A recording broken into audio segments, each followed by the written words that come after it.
Mainit kagad ang Game 1. Nagkainitan itong sila Sydney Onwubere at Cliff Hodge. Nagtrastukan sa harapan ng referee mga kabakets. Umulan ng tres dito sa MOA Arena. Hype na hype si C-Stan sa kanyang ginawa sa clutch time. Game 1 ng Best of 7 Series Semifinals, Barangay Ginebra versus Meralco Bolts. Simulan na nga natin agad ito sa first quarter mga kabakets. Magandang start ng Ginebra at Meralco. Palitan nga lang ng mga baskets itong dalawang teams. Pinangunahan ni Alain Maliksi at Christian Stone Hardinger ang scoring ng kanilang koponan. Bad news sa Ginebra dahil may dalawang fouls na itong si Japet dahil kay Brandon Bates. Pero nakalamang naman na ang Ginebra. Nakatres na si Ralph Koo pero sumagot agad si Bong Quinto. Natapos ang first quarter, tablang laban sa score na 22. Sa start naman ng second quarter, naka-score na si Stanley Pringle at naka 6-0 run ng Gene Kings. Lamang na sila 28-22 pero sumagot naman agad itong Bolts ng 7-1 run.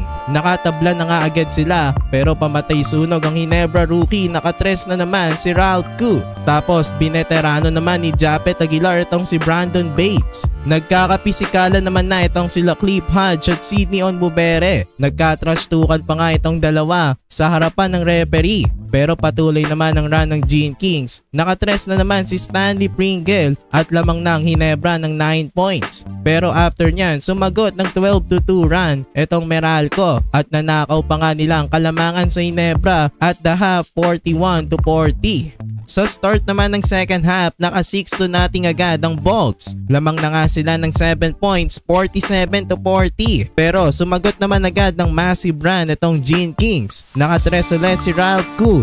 Tapos naka-steal naman si Scotty Thompson at tinablang laban sa kanyang layup.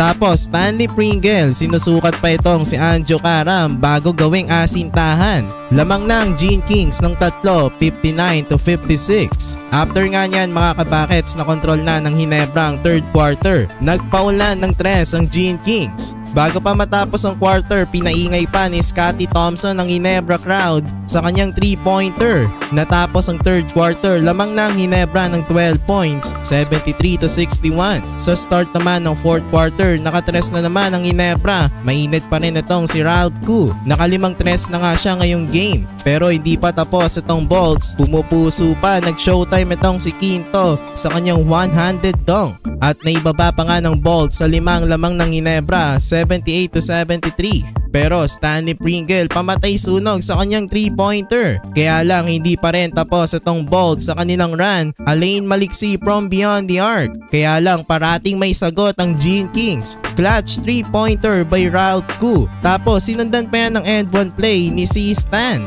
Hype na hype nga si C-Stan dahil ayan na rin ang naging dagger sa laban. Nanalong Ginebra dito sa Game 1. Sila nga ang makaka-first blood sa kanilang Best of 7 series.